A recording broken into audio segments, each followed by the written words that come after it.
കർണാടകയിലെ മാറൽവാടി എന്ന് പറയുന്ന ഗ്രാമത്തിലാണ് ജയറാമ ലക്ഷ്മണമ്മ എന്ന് പറയുന്ന ദമ്പതികൾ താമസിച്ചിരുന്നത്. അവരുടെ ഫാമിലിയുടെ ഒരു കാര്യം പറയുകയാണെന്നുണ്ടെങ്കിൽ വളരെ പാവപ്പെട്ട ഫാമിലി ആയിരുന്നു. ഈ ഒരു ജയറാമ കൂലിപ്പണിക്കൊക്കെ പോയിട്ടായിരുന്നു അവരുടെ ഫാമിലിയെ മുന്നോട്ട് കൊണ്ടുപോയിക്കൊണ്ടിരുന്നത്. ഈ ദമ്പതികൾക്ക് 3 പെൺമക്കളായിരുന്നു കേട്ടോ. മൂത്ത കുട്ടിയുടെ പേര് സരസ്വതി എന്നായിരുന്നു, രണ്ടാമത്തെ മകളുടെ പേര് മഞ്ജുള എന്നായിരുന്നു, മൂന്നാമത്തെ കുട്ടിയുടെ പേര് ഗീത എന്നായിരുന്നു. അപ്പോൾ ഈ പെൺകുട്ടികളെ എങ്ങനെയെങ്കിലും നല്ല രീതിയിൽ വിവാഹം കഴിപ്പിച്ച് വിടണം എന്നുള്ളത് മാത്രമായിരുന്നു ഒരു ജയറാമയുടെ ആഗ്രഹം. അതിനു വേണ്ടിയിട്ട് ആള് രാവും പകലും ഇല്ലാതെ അധ്വാനിച്ചുകൊണ്ടേയിരുന്നു. അങ്ങനെ മൂത്ത മകളായിട്ടുള്ള സരസ്വതിക്ക് വിവാഹപ്രായമാവുകയാണ്. അപ്പോൾ നല്ലൊരു പയ്യനൊക്കെ അന്വേഷിച്ചു. അപ്പോഴാണ് ദഹാനിക്കോട് എന്ന് പറയുന്ന ഒരു ഗ്രാമത്തിൽ നിന്ന് ചന്ദ്രപ്പ എന്ന് പറയുന്ന ഒരാളുടെ വിവാഹാലോചന വരുന്നത്. അങ്ങനെ 2 ഫാമിലിയും കാര്യങ്ങളൊക്കെ സംസാരിച്ചു. 2 കൂട്ടർക്കും അങ്ങോട്ടും ഇങ്ങോട്ടും ഒക്കെ ഇഷ്ടമായി. ആ ഒരു വിവാഹം ഉറപ്പിക്കുകയും ചെയ്തു. ഈ ഒരു ചന്ദ്രപ്പയും കൂലിപ്പണിക്കാരനായിരുന്നു കേട്ടോ. അങ്ങനെ ചന്ദ്രപ്പയുടെയും സരസ്വതിയുടെയും വിവാഹം കഴിഞ്ഞു. ഫൈനാൻഷ്യലി ഇത്തിരി ബുദ്ധിമുട്ടിലൊക്കെ ആയിരുന്നു ആ ഒരു ഫാമിലി പോയിരുന്നതെന്നുണ്ടെങ്കിലും നല്ല ഹാപ്പി ആയിട്ടൊക്കെ തന്നെയായിരുന്നു അവരുടെ ലൈഫ് മുന്നോട്ട് പോയിക്കൊണ്ടിരുന്നത്. ഈ ചന്ദ്രപ്പ കൂലിപ്പണിക്കാരനായതുകൊണ്ട് തന്നെ രാവിലെ ഒരു 8-8:30 ആകുമ്പോൾ ആൾ വീട്ടിൽ നിന്ന് ഇറങ്ങും. വൈകുന്നേരം ഒരു 7:30-8 മണിക്ക് ആകുമ്പോഴായിരിക്കും ആൾ തിരിച്ചെത്തുക. അതാണ് ആളുടെ റൊട്ടീൻ. പിന്നെ സരസ്വതിയുടെ കാര്യം പറയുകയാണെന്നുണ്ടെങ്കിൽ അവരുടെ വീട്ടു ജോലികളും കാര്യങ്ങളൊക്കെ കഴിഞ്ഞിട്ട് അവിടെ നിന്ന് കുറച്ച് മാറിയിട്ട് കുറച്ച് കൃഷിസ്ഥലമുണ്ട്, അവിടെ ജോലി എടുക്കാനായിട്ട് അവർ പോകും. അപ്പോൾ അത്യാവശ്യം പീസ്ഫുൾ ആയിട്ടൊക്കെ തന്നെയായിരുന്നു അവരുടെ ലൈഫും കാര്യങ്ങളും മുന്നോട്ട് പോയിക്കൊണ്ടിരുന്നത്.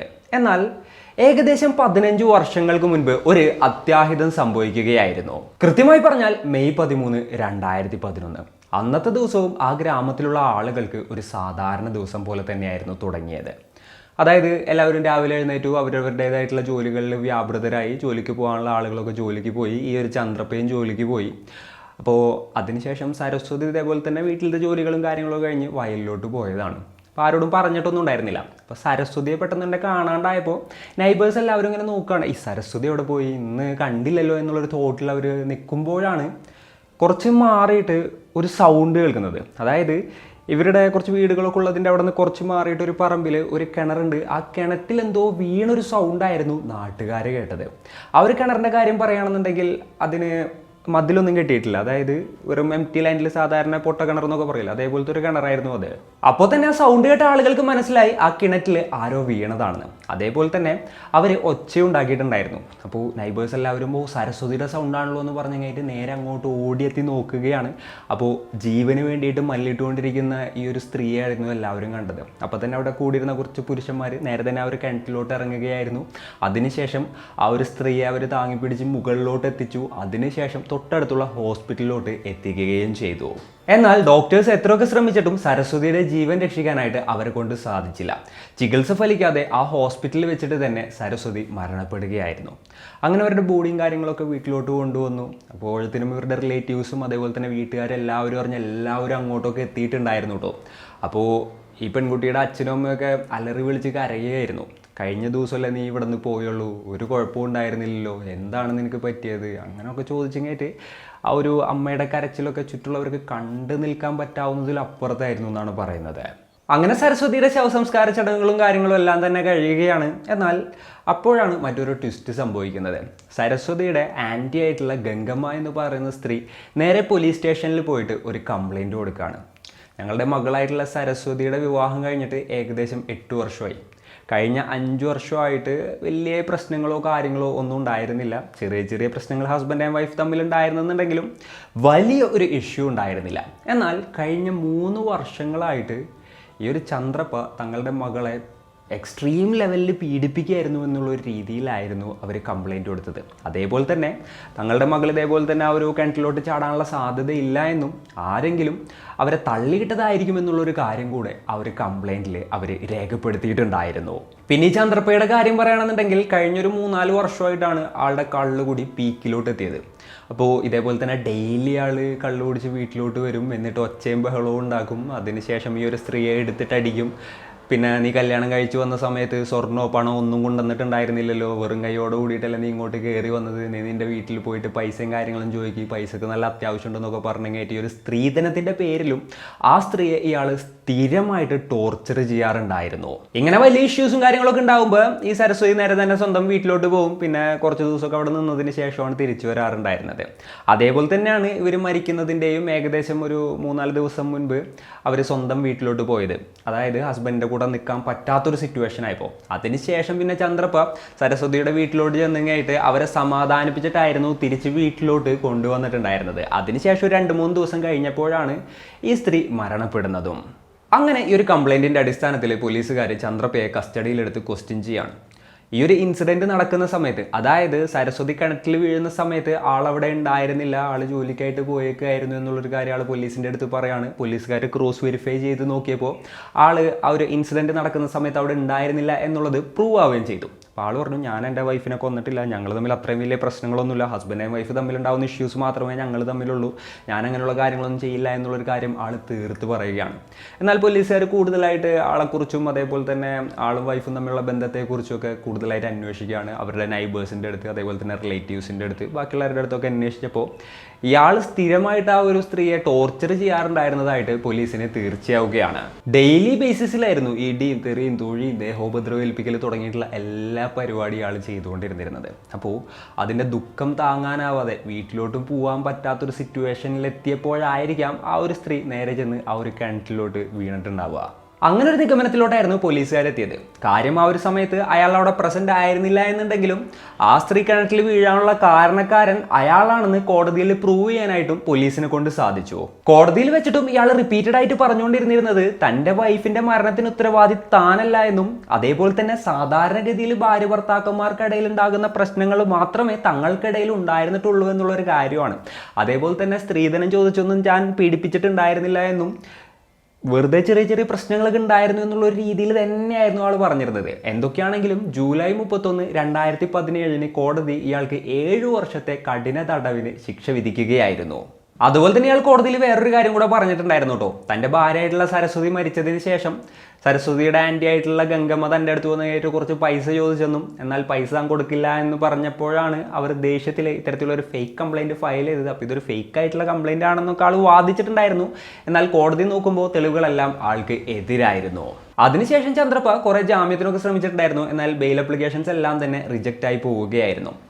അപ്പോൾ ഇവിടം കൊണ്ട് ഈ ഒരു സ്റ്റോറി തീർന്നു എന്ന് ചോദിച്ചു കഴിഞ്ഞിട്ടുണ്ടെന്നുണ്ടെങ്കിൽ ഇല്ല. ഈ ഒരു ചന്ദ്രപ്പയുടെ ലൈഫിൽ ഇനിയും കുറേ കാര്യങ്ങളൊക്കെ നടക്കുകയാണ്. ഒരു 2-3 മാസങ്ങൾക്ക് മുൻപ് കർണാടകയെ തന്നെ വിറപ്പിച്ച വേറൊരു കേസിലും ഈ ഒരു ചന്ദ്രപ്പ ഉൾപ്പെട്ടിട്ടുണ്ടായിരുന്നു. ആ ഒരു കേസിനെ കുറിച്ച് കൂടെ നമുക്കിനി നോക്കാം. Hello guys, welcome back to the channel. റിസിൻ ദിസ് സൈഡ്. സരസ്വതിയൊക്കെ മരിച്ച് ഏകദേശം 15 വർഷങ്ങളൊക്കെ കഴിഞ്ഞു. അതായത് നമ്മൾ നോക്കുകയാണെന്നുണ്ടെങ്കിൽ ഈ ഒരു കഴിഞ്ഞ ജാനുവരി 2026 ജാനുവരിയിൽ കർണാടകയിലെ തുംകൂരുവിലെ ദസാർഹള്ളി എന്ന് പറയുന്ന ഒരു വില്ലേജിലാണ് ഈ ഒരു ഇൻസിഡൻറ്റ് നടക്കുന്നത്. ആ ഒരു വില്ലേജിൻ്റെ കാര്യം പറയുകയാണെന്നുണ്ടെങ്കിൽ അവിടെയുള്ള ഒരുപാടധികം ആളുകൾ കൂലിപ്പണി ചെയ്യുന്ന ആളുകളാണ്. അത്തരത്തിലുള്ള ജോലി തന്നെയായിരുന്നു 50 വയസ്സുള്ള പരമേശ് എന്ന് പറയുന്ന ഒരാളും ചെയ്തിരുന്നത്. ആശ എന്നായിരുന്നു കേട്ടോ ആളുടെ വൈഫിൻ്റെ പേര്. 46 വയസ്സായിരുന്നു അവരുടെ പ്രായം. അപ്പോൾ അവരവരുടെ വീടിൻ്റെ അവിടെ നിന്ന് കുറച്ച് മാറിയിട്ടുള്ള ഒരു ഇവൻറ്റ് മാനേജ്മെൻറ്റ് കമ്പനിയിൽ ഹെൽപ്പിങ്ങിനും മറ്റുമൊക്കെ പോവാറുണ്ടായിരുന്നു. ഈ ദമ്പതികൾക്ക് 2 മക്കളായിരുന്നു ഉണ്ടായിരുന്നത്. 2ഉം ആൺകുട്ടികളായിരുന്നു.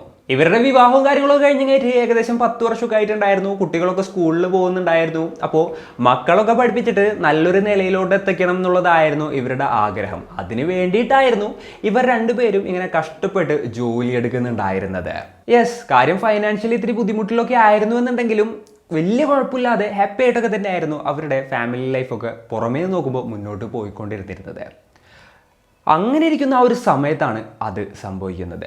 അതായത് കൃത്യമായി പറഞ്ഞാൽ ജാനുവരി 29, 2026.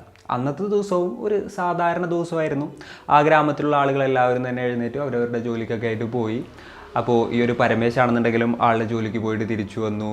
ഈ ഒരു ആശയാണെന്നുണ്ടെങ്കിലും അവരുടെ ജോലിക്ക് പോയിട്ട് തിരിച്ചു വന്നു. അതിനുശേഷം എല്ലാവരും ഈവനിങ് ഒരുമിച്ചിരുന്ന് കഴിഞ്ഞിട്ട് ഭക്ഷണമൊക്കെ കഴിച്ചു. അതിനുശേഷം കിടന്നുറങ്ങി. ആശയും മക്കളും ഒരു മുറിയിലും അതേപോലെ തന്നെ പരമേശ് വേറൊരു മുറിയിലായിരുന്നു കിടന്നുറങ്ങിയിട്ടുണ്ടായിരുന്നത്.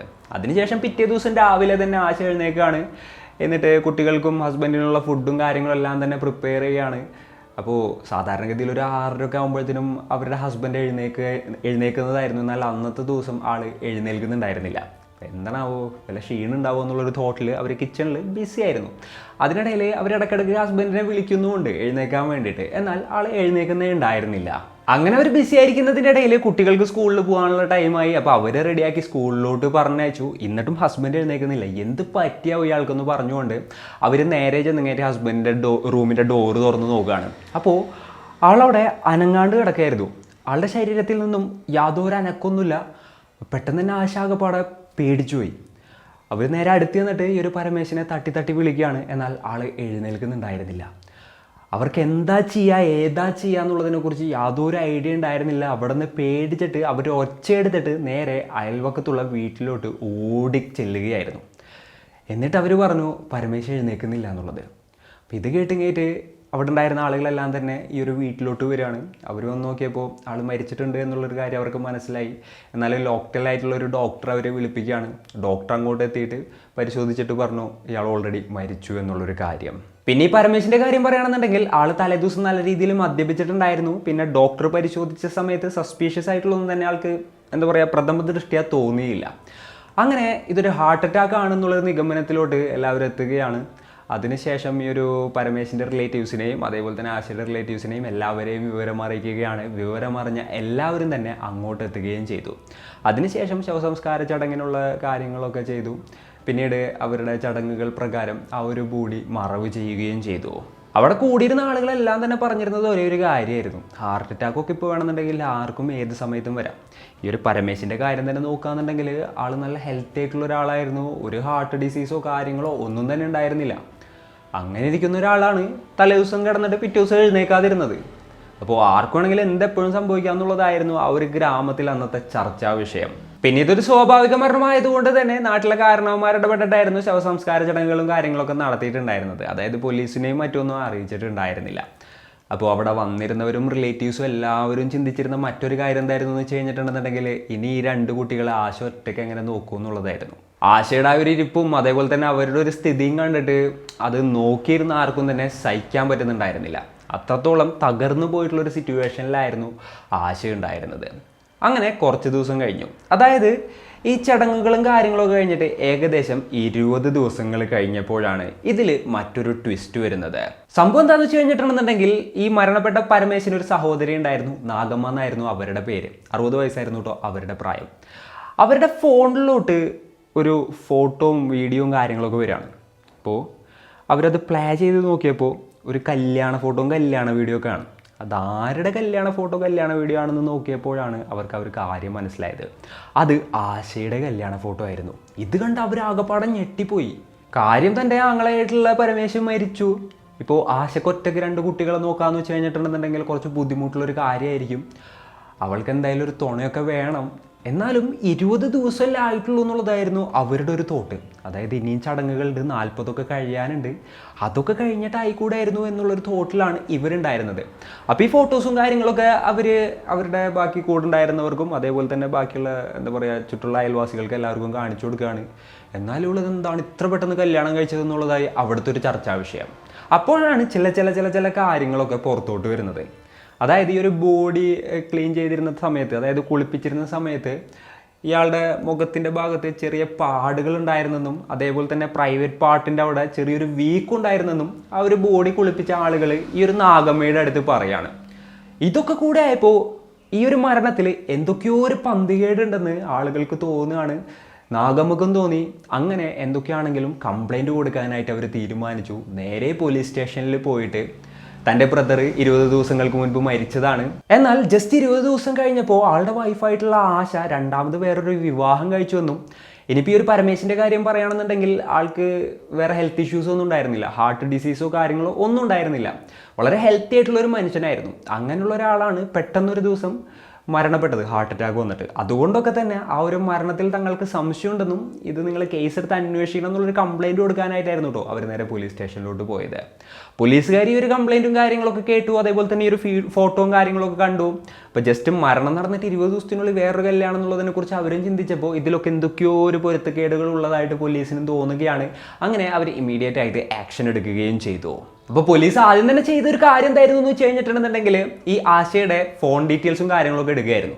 അപ്പോൾ അവർ സ്ഥിരമായിട്ടൊരു നമ്പറിലോട്ട് ഫോൺ ചെയ്യാറുള്ളതായിട്ട് പോലീസിന് മനസ്സിലാവുകയാണ്. അതാരുടെ നമ്പറാണെന്ന് പോലീസുകാർ ചെക്ക് ചെയ്തപ്പോൾ ചന്ദ്രപ്പ എന്ന് പറയുന്ന ഒരാളുടെ നമ്പറായിരുന്നു. യെസ്, നമ്മൾ സ്റ്റാർട്ടിങ്ങിൽ പറഞ്ഞ ക്യാരക്ടറില്ലേ സരസ്വതി എന്ന് പറയുന്ന ആളുടെ വൈഫ് കിണറ്റിൽ വീഴാനായിട്ട് കാരണക്കാരനായ ആള് 7 വർഷം ജയിലിൽ പോയ ആള്, യെസ്, ആളുടെ നമ്പറിലോട്ടായിരുന്നു ഈ ഒരു ആശ സ്ഥിരമായിട്ട് വിളിക്കാറുണ്ടായിരുന്നത്. അപ്പോൾ ഈ ഒരു ചന്ദ്രപ്പയുടെ കാര്യങ്ങളൊക്കെ നോക്കിയപ്പോൾ പോലീസിന് ഏതാണ് ഈ ചന്ദ്രപ്പ എന്നുള്ളത് മനസ്സിലായി. അടുത്തതായിട്ട് പോലീസുകാർ എന്താ ചെയ്തതെന്ന് വെച്ച് കഴിഞ്ഞിട്ടുണ്ടെന്നുണ്ടെങ്കിൽ മറവ് ചെയ്ത ബോഡി കുഴിച്ച് പുറത്തെടുക്കാനുള്ള പെർമിഷന് വേണ്ടി റിക്വസ്റ്റ് ചെയ്യായിരുന്നു. അങ്ങനെ അവർക്ക് പെർമിഷനും കാര്യങ്ങളൊക്കെ ലഭിച്ചു. പിന്നീട് തഹസിൽദാർ, വില്ലേജ് ഓഫീസർ എല്ലാവരുടെയും സാന്നിധ്യത്തിൽ വെച്ചിട്ട് അവർ ആ ഒരു ബോഡി വീണ്ടും കുഴിച്ചെടുക്കുകയായിരുന്നു. അതിനുശേഷം ഓട്ടോപ്സി ചെയ്യാനായിട്ട് അടുത്തുള്ള ഹോസ്പിറ്റലിലോട്ട് അയക്കുകയും ചെയ്തു. ഇതിനോടൊപ്പം തന്നെ ഈ ഒരു ചന്ദ്രപ്പയെയും അതേപോലെ തന്നെ ആശയെയും പോലീസുകാർ കസ്റ്റഡിയിലെടുക്കുകയാണ്. അവരെ കസ്റ്റഡിയിലെടുത്ത് ക്വസ്റ്റ്യൻ ചെയ്തപ്പോൾ ആദ്യം തങ്ങൾക്കൊന്നും അറിയില്ല എന്നുള്ള രീതിയിലായിരുന്നു അവർ മറുപടി പറഞ്ഞത് എന്നുണ്ടെങ്കിലും പിന്നീടുള്ള ഡീറ്റെയിൽഡ് ആയിട്ടുള്ള ക്വസ്റ്റ്യനിങ്ങിൽ നടന്ന എല്ലാ കാര്യങ്ങളും അവർ തെളിച്ചു പറയുകയായിരുന്നു. അപ്പോൾ ഈ ഒരു സ്റ്റോറി തുടങ്ങുന്നത് ഏകദേശം ഒരു 10-11 വർഷങ്ങൾക്ക് മുൻപാണ്. ആ സമയത്ത് ഈ മരിച്ച പരമേശ് ബാംഗ്ലൂർ ഡ്രൈവറായിട്ട് വർക്ക് ചെയ്യായിരുന്നു. ആശയം ആ ഒരു സമയത്ത് ബാംഗ്ലൂരായിരുന്നു കേട്ടോ ഉണ്ടായിരുന്നത്. അവരുടെ ഒരു കാര്യം പറയുകയാണെന്നുണ്ടെങ്കിൽ അതിലും കുറച്ച് വർഷങ്ങൾക്ക് മുൻപായിരുന്നു അവരുടെ വിവാഹം കഴിഞ്ഞത്. അതിനുശേഷം ഹസ്ബൻഡുമായിട്ട് നല്ല രീതിയിൽ തന്നെയായിരുന്നു ആശയുടെ ജീവിതം മുന്നോട്ട് പോയിക്കൊണ്ടിരുന്നിരുന്നത്. എന്നാൽ പെട്ടെന്ന് തന്നെ അവരുടെ ഹസ്ബൻഡ് മരണപ്പെടുകയായിരുന്നു. ആ ഒരു സമയത്താണ് ഈ ഒരു ആശയും അതേപോലെ തന്നെ പരമേശും പരിചയപ്പെടുന്നത്. അപ്പോൾ ആദ്യം അതൊരു സൗഹൃദമായിരുന്നു, പിന്നീട് അതൊരു പ്രണയമായിട്ട് മാറുകയാണ്. പരമേശ് നോക്കിയപ്പോൾ ഓൾറെഡി അവരുടെ കല്യാണം കഴിഞ്ഞു. അതിനുശേഷം ഒരു ട്രാജഡി സംഭവിച്ചു, അതായത് ഹസ്ബൻഡ് മരിച്ചു. ആരുമില്ല, ഒന്നുമില്ലാതെ വളരെ കഷ്ടപ്പെട്ടിട്ടാണ് അവർ ജീവിക്കുന്നത്. അപ്പോൾ അവർക്കൊരു ജീവിതം കൊടുത്തു കഴിഞ്ഞിട്ടുണ്ടെന്നുണ്ടെങ്കിൽ നന്നായിരിക്കും. അതേപോലെ തന്നെ നല്ലൊരു സ്ത്രീയാണെന്നുള്ളൊരു തോട്ടിലൊക്കെയാണ് ഇയാൾ ആ ഒരു സ്ത്രീയെ പ്രണയിക്കുന്നതും അതേപോലെ തന്നെ വിവാഹം കഴിക്കുന്നതും. എന്നാൽ ഈ ഒരു വിവാഹത്തിന് ആളുടെ വീട്ടിലൊന്നും തീരെ സമ്മതിക്കുന്നുണ്ടായിരുന്നില്ല കേട്ടോ. ആദ്യം ഒരു കാര്യമൊക്കെ വീട്ടിൽ പറഞ്ഞപ്പോൾ അതിനുശേഷം വീട്ടുകാരുടെ അനുവാദമൊന്നും ഇല്ലാതെ ഒരു അമ്പലത്തിലൊക്കെ പോയി കഴിഞ്ഞിട്ട് ഒരു വിവാഹമൊക്കെ കഴിച്ചു കഴിഞ്ഞിട്ട് പിന്നീട് നാട്ടിലോട്ട് തിരിച്ചു വരികയായിരുന്നു. അപ്പോൾ ആ ഒരു സമയത്ത് കുറച്ച് പ്രശ്നങ്ങളൊക്കെ ഉണ്ടായിരുന്നെങ്കിലും പിന്നീട് വീട്ടുകാരെല്ലാവരും അക്സെപ്റ്റ് ചെയ്യുന്ന ഒരു സിറ്റുവേഷനിലോട്ടാണ് കാര്യങ്ങൾ എത്തിയത്. നാട്ടിലോട്ട് തിരിച്ചെത്തിയതിന് ശേഷം പരമേശ് ജീവിക്കുന്നതിന് വേണ്ടിയിട്ട് പല ജോലികളും കാര്യങ്ങളൊക്കെ ചെയ്യാനായിട്ട് തുടങ്ങുകയാണ്. ആശയാണെന്നുണ്ടെങ്കിലും വീട്ടിലെ കാര്യങ്ങൾ നോക്കുക, തന്നെ കൊണ്ട് പറ്റുന്ന ജോലികൾ ചെയ്യുക, അങ്ങനെയൊക്കെ ആയിരുന്നു അവരുടെ ലൈഫ് ഇങ്ങനെ മുന്നോട്ട് പോയിക്കൊണ്ടിരുന്നിരുന്നത്. അതിനിടയിൽ ഇവർക്ക് 2 ആൺകുട്ടികളും പിറക്കുകയാണ്. പിന്നീട് ആ ഒരു കുട്ടികളുടെ നല്ലൊരു ഭാവിക്ക് വേണ്ടിയിട്ടായിരുന്നു ഇവർ ജീവിച്ചിരുന്നതെന്ന് നോക്കുകയാണെങ്കിൽ പറയാനായിട്ട് സാധിക്കാം. എന്നാൽ കുറച്ച് വർഷങ്ങൾ കഴിഞ്ഞപ്പോൾ ഒരു പ്രശ്നം ഉണ്ടാവുകയാണ് ഇവർക്കിടയിൽ. ആ ഒരു പ്രശ്നം എന്തായിരുന്നു എന്ന് വെച്ച് കഴിഞ്ഞിട്ടുണ്ടെങ്കിൽ പരമേശിന്റെ കുടിയായിരുന്നു. യെസ്, ആള് വല്ലാത്ത രീതിയിൽ മദ്യത്തിന് അടിമപ്പെടുന്ന ഒരു സിറ്റുവേഷനിലോട്ടായിരുന്നു കാര്യങ്ങൾ എത്തിയത്. അതായത് ഡെയിലി കുടിച്ച് വീട്ടിലോട്ട് വന്നിങ്ങായിട്ട് ഇഷ്യൂസ് ഉണ്ടാക്കുക, ഭാര്യനായിട്ട് അലമ്പുണ്ടാക്കുക, ഇങ്ങനെയുള്ള കാര്യങ്ങളൊക്കെ ഇങ്ങനെ എല്ലാ ദിവസവും തുടർന്നുകൊണ്ടേയിരിക്കുന്ന ഒരു സിറ്റുവേഷൻ ആയിരുന്നു ആ വീട്ടില്. അങ്ങനെ ഡെയിലി മദ്യപിച്ചിട്ട് പരമേശ് വീട്ടിലോട്ട് വരാനായിട്ട് തുടങ്ങി, ഡെയിലി ആശയായിട്ട് അടി ഉണ്ടാക്കാനായിട്ട് തുടങ്ങി. അങ്ങനെ ഇവർ തമ്മിലുള്ള ആ ഒരു ബന്ധം ഭയങ്കരമായിട്ട് വഷളാവാണ്. അതിനിടയ്ക്ക് ആശ ഈ ഒരു പരമേശിൻ്റെ അടുത്ത് പറഞ്ഞു, എനിക്ക് നിങ്ങളുടെ കൂടെ ജീവിക്കാൻ തീരെ താല്പര്യമില്ല, എനിക്ക് ഡിവോഴ്സ് താ, ഞാൻ സ്വസ്ഥമായിട്ട് ഒറ്റയ്ക്ക് എവിടെയെങ്കിലും പോയി ജീവിച്ചോളാം എന്ന് പറഞ്ഞു. എന്നാൽ പരമേശ് അതിനും സമ്മതിച്ചില്ല. തങ്ങളുടെ മക്കളുടെ ഭാവി അവതാളത്തിലാവുമെന്നുള്ളൊരു റീസൺ ആയിരുന്നു ആള് പറഞ്ഞത്. ആ ഇഷ്യൂസും കാര്യങ്ങളൊക്കെ സ്റ്റാർട്ട് ചെയ്തതിന് ശേഷം ഇവർ ഒരേ മുറിയിലുള്ള കിടപ്പും കാര്യങ്ങളൊക്കെ അവസാനിപ്പിച്ചു. ഈ പരമേശ് ഒരു മുറിയിലും അതേപോലെ തന്നെ ആശ മക്കളുടെ കൂടെ വേറെ മുറിയിലുമായിരുന്നു കിടന്നുറങ്ങാറുണ്ടായിരുന്നത്. അങ്ങനെ അവരുടെ ലൈഫ് ഇങ്ങനെ മുന്നോട്ട് പോയിക്കൊണ്ടിരിക്കുന്നതിൻ്റെ ഇടയിലാണ് നമ്മൾ ആദ്യം പറഞ്ഞ ചന്ദ്രപ്പ എന്ന് പറഞ്ഞ ക്യാരക്ടറിൻ്റെ എൻട്രി. ആള് ജയിലിൽ നിന്ന് ഇറങ്ങിയതിന് ശേഷം കുക്കായിട്ടുള്ള ജോലിയായിരുന്നു ചെയ്തുകൊണ്ടിരുന്നിരുന്നത്. അങ്ങനെയാണ് ഒരു കുക്കിൻ്റെ ജോലിക്ക് വേണ്ടിയിട്ട് ആള് ഈ ഒരു ആശ വർക്ക് ചെയ്തിരുന്ന ഇവൻറ്റ് മാനേജ്മെൻറ്റ് കമ്പനിയിലോട്ട് എത്തുന്നത്. അവിടെ വെച്ചിട്ടാണ് ഇവർ രണ്ടുപേരും തമ്മിൽ പരിചയപ്പെടുന്നതും പിന്നീട് അവർക്കിടയിൽ ഒരു അവിഹിത ബന്ധം ഉണ്ടാകുന്നതും. ഈ ചന്ദ്രപ്പ തൻ്റെ ലൈഫിൽ നടന്ന എല്ലാ കാര്യങ്ങളെക്കുറിച്ചും ഈ ഒരു ആശയുടെ അടുത്ത് ഷെയർ ചെയ്തു. ആശയാണെന്നുണ്ടെങ്കിൽ അവരുടെ ലൈഫിൽ നടന്നിരുന്ന കാര്യങ്ങൾ എല്ലാത്തിനെ കുറിച്ചും കാര്യം ചന്ദ്രപ്പയുടെ അടുത്തും ഷെയർ ചെയ്യാണ്. അങ്ങനെ ഇവർ തമ്മിലുള്ള ആ ഒരു ബോണ്ട് വീണ്ടും സ്ട്രോങ് ആവുകയാണ്. അപ്പോൾ ഇവർ രണ്ടുപേരും പരസ്പരം കല്യാണം കഴിച്ചാലോ എന്നുള്ളൊരു തോട്ടിലോട്ട് എത്തുകയാണ്. അപ്പോൾ ഈ ഒരു ആശ പറഞ്ഞു, എന്തൊക്കെയാണെങ്കിലും നമുക്ക് കല്യാണം കഴിക്കാനായിട്ട് പറ്റില്ല, നമ്മൾ കല്യാണം കഴിക്കണം എന്നുണ്ടെങ്കിൽ ഞാനിപ്പോൾ ഡിവോഴ്സ് ചെയ്യണ്ടേ, എനിക്ക് എന്തൊക്കെ തന്നെ വന്നിട്ടുണ്ടെന്നുണ്ടെങ്കിൽ ഡിവോഴ്സ് തരില്ല എന്ന് പറഞ്ഞിട്ടാണ് പരമേശ് നിൽക്കുന്നത്. അപ്പോൾ ഡിവോഴ്സ് എന്തായാലും കിട്ടൂല, അപ്പോൾ ഡിവോഴ്സ് കിട്ടിയിട്ട് എന്തായാലും നമുക്ക് കല്യാണം കഴിക്കാൻ പറ്റില്ല എന്നുള്ളൊരു കാര്യം ആശ തീർത്ത് പറയാണ്. അപ്പോഴാണ് ചന്ദ്രപ്പ ഒരു ഐഡിയ പറയുന്നത്, ഡിവോഴ്സ് തരില്ല അതൊക്കെ, പക്ഷേ ആൾ മരിച്ചുപോയി കഴിഞ്ഞാൽ കുഴപ്പമില്ലല്ലോ എന്നുള്ളത്. യെസ്, ഈ ഒരു പരമേശിനെ കൊലപ്പെടുത്തി കഴിഞ്ഞിട്ടുണ്ടെന്നുണ്ടെങ്കിൽ ഇവരുടെ രണ്ടുപേരുടെയും ബന്ധത്തിൻ്റെ ഇടയിൽ നിൽക്കാൻ വേറെ ആരും ഉണ്ടാവില്ലല്ലോ എന്നുള്ളൊരു തോട്ടിലോട്ടാണ് ഇവർ രണ്ടുപേരും എത്തിയത്. അങ്ങനെ അയാളെ കൊലപ്പെടുത്താൻ തന്നെ ഇവർ തീരുമാനിക്കുകയാണ്. അതിനുവേണ്ടി അവർ ചൂസ് ചെയ്ത ദിവസമായിരുന്നു ഈ ജാനുവരി 29 രാത്രി. അതായത് എല്ലാ ദിവസവും ഇയാൾ കുടിച്ചിട്ടായിരിക്കും വീട്ടിലോട്ട് വരിക. അപ്പോൾ വലിയ ബുദ്ധിമുട്ടൊന്നും ഉണ്ടാവില്ല കൊലപ്പെടുത്താനായിട്ട്. ആൾ വലിയതായിട്ട് സ്ട്രഗിളൊന്നും ചെയ്യൊന്നുമില്ല. അതായത് അടിച്ച് ഫിറ്റായിട്ട് ആൾ റൂമിൽ വന്ന് കിടക്കുന്നുണ്ടാവും. അപ്പോൾ നൈസായിട്ട് റൂമിൽ കയറിയിട്ട് കാര്യങ്ങൾ നടത്തിയിട്ട് പോയാൽ മതി എന്നുള്ളൊരു പ്ലാനിലോട്ടാണ് ഇവരെത്തിയത്. അന്നത്തെ ദിവസം ഈ പറഞ്ഞ പോലെ തന്നെ അയാൾ അടിച്ച് ഫിറ്റായിട്ട് വീട്ടിലോട്ട് വന്നു കഴിഞ്ഞിട്ട് ആ ഒരു മുറിയിൽ കയറി കിടക്കുകയാണ്. അപ്പോൾ അവർ പ്ലാൻ ചെയ്തത് പ്രകാരം നല്ല രാത്രി, അതായത് ആ ഗ്രാമത്തിലുള്ള എല്ലാവരും ഉറങ്ങിയതിന് ശേഷം ചന്ദ്രപ്പ നേരെ അവരുടെ വീട്ടിലോട്ട് എത്തുകയാണ്. അതിനുശേഷം ഇവർ രണ്ടുപേരും കൂടെ ആ ഒരു പരമേശി കിടക്കുന്ന മുറിയിലോട്ട് പോയി അയാളുടെ മുഖത്ത് ഒരു തലയണ വെച്ച് അമർത്തി കൊലപ്പെടുത്തുകയായിരുന്നു. പിന്നീട് ചന്ദ്രപ്പ അവിടെ നിന്ന് നേരെ എസ്കേപ്പ് ആവുകയാണ്. പിന്നീട് പിറ്റേ ദിവസം രാവിലെ തന്നെ ആശ എഴുന്നേൽക്കുന്നു, കുട്ടികളുടെ കാര്യം നോക്കുന്നു, കിച്ചണിലത്തെ കാര്യം നോക്കുന്നു, ഇടയ്ക്കിടയ്ക്ക് ഹസ്ബൻഡിൻ്റെ പേര് ഉറക്കെ വിളിക്കുന്നു. അപ്പോൾ നാട്ടുകാരും ബാക്കി ചുറ്റുള്ള നൈബേഴ്സൊക്കെ കേൾക്കുമല്ലോ, അതിനൊക്കെ വേണ്ടിയിട്ടായിരിക്കാം. എന്താണെങ്കിലും അതിനുശേഷം ഇവർ ഈ ഒരു ഡ്രാമ കളിക്കുന്നു, നേരെ അപ്പുറത്തെ വീട്ടിലോട്ട് ഓടുന്നു. അതിനുശേഷം എന്താ പറയുക, ഇയാൾ മരിച്ചു പോയെന്നുള്ളൊരു കഥ നാട്ടിൽ മുഴുവൻ അറിയുന്നു. ഹാർട്ട് അറ്റാക്ക് ആണെന്നുള്ള രീതിയിൽ വരുത്തി തീർക്കുന്നു. അങ്ങനെ ഇയാളുടെ എന്താ പറയുക ശവസംസ്കാര ചടങ്ങ് വരെ യാതൊരു ബുദ്ധിമുട്ടുമില്ലാതെ നടത്തുന്ന ഒരു സിറ്റുവേഷനിലോട്ടായിരുന്നു കാര്യങ്ങളൊക്കെ എത്തിയത്. അതുവരെ നാട്ടുകാർക്കോ വീട്ടുകാർക്കോ ആർക്കും ഒരു സംശയം ഉണ്ടായിരുന്നില്ല. എന്നാൽ അതിനുശേഷം പരിപാടികളെല്ലാം തന്നെ പാളുകയാണ്. അതിനുള്ളൊരു കാരണം എന്തായിരുന്നു എന്ന് വെച്ച് കഴിഞ്ഞിട്ടുണ്ടെന്നുണ്ടെങ്കിൽ, ഈ ഒരു പരമേശ് മരിച്ച് 20 ദിവസം കഴിഞ്ഞപ്പോൾ തന്നെ ഈ ആശ വിവാഹം കഴിച്ചതായിരുന്നു. യെസ്, ആ ഒരു 40ൻ്റെ ചടങ്ങ് പോലും കഴിഞ്ഞിട്ടില്ല, ഒന്നും കഴിഞ്ഞിട്ടില്ല. അതിനു മുൻപ് തന്നെ ഈ ഒരു സ്ത്രീ ഇത്ര ധൃതിയിൽ വിവാഹം കഴിച്ചപ്പോൾ ഇതിൻ്റെ പിന്നിൽ എന്തൊക്കെയോ ഉണ്ടെന്നുള്ളൊരു തോട്ട് ഇതേപോലെ തന്നെ റിലേറ്റീവ്സിനും മറ്റൊക്കെ വന്നതുകൊണ്ടാണ് നേരെ തന്നെ അവർ പോലീസ് സ്റ്റേഷനിൽ പോയിട്ട് കംപ്ലയിൻറ്റ് കൊടുത്തതും അതിൻ്റെ അടിസ്ഥാനത്തിൽ പോലീസുകാർ ഇവരെ അറസ്റ്റ് ചെയ്തതും പിന്നീടുള്ള ക്വസ്റ്റ്യനിങ്ങിലും മറ്റുമൊക്കെ ഇങ്ങനെയൊക്കെയാണ് നടന്നതെന്നുള്ളതിനെക്കുറിച്ചുമായിട്ട് പോലീസിന് മനസ്സിലായതും. ഇവർ ഇപ്പോൾ 1, 2, 3 വർഷമൊക്കെ വെയിറ്റ് ചെയ്തിട്ട് അത്രയും നാൾ നൈസായിട്ട് പ്രണയിച്ചിട്ടൊക്കെ ആയിരുന്നു ഈ ഒരു വിവാഹം നടത്തുന്നതെന്നുണ്ടായിരുന്നെങ്കിൽ മേ ബി ഈ ഒരു കേസ് ആരും അറിയാതെ പോയാനല്ലേ. പക്ഷേ കുറ്റം ചെയ്യുന്ന ആളുകൾ എവിടെയെങ്കിലും എന്തെങ്കിലുമൊക്കെ തെളിവുകൾ വിട്ടുവെക്കും എന്നുള്ളത് നമ്മൾ പണ്ട് തുടങ്ങിയ പറഞ്ഞു കേൾക്കുന്നൊരു കാര്യമാണ്. അപ്പോൾ എന്തൊക്കെയാണെന്നുണ്ടെങ്കിലും ഇവർ രണ്ടുപേരും ഇപ്പോൾ ജയിലിലാണ്. ഈ ഒരു കേസിൽ ഇൻവെസ്റ്റിഗേഷനും കാര്യങ്ങളൊക്കെ നടന്നുകൊണ്ടിരിക്കുകയാണ്. ഇവർക്ക് രണ്ടുപേർക്കും എന്ത് ശിക്ഷ ലഭിക്കുമെന്നുള്ളത് നമ്മൾ കാത്തിരുന്നത് തന്നെ കാണേണ്ടതായിട്ട് വരും. അപ്പോൾ ഇന്നത്തെ ഒരു വീഡിയോയിൽ ഇത്രയൊക്കെയാണ് പറയാനുള്ളത്. ഈ ഒരു സ്റ്റോറി കേട്ടപ്പോൾ നിങ്ങൾക്ക് എന്താണ് തോന്നിയത്? നിങ്ങളുടെ തോട്ട്സും മറ്റും എന്തൊക്കെയാണെന്നുണ്ടെങ്കിലും താഴെ കമൻറ്റുകളായിട്ട് രേഖപ്പെടുത്തുക. അപ്പോൾ ആൻഡ് ഇറ്റ്സ് മീ റഗൈൻ signing off. Peace. Stay peaceful guys. Stay safe.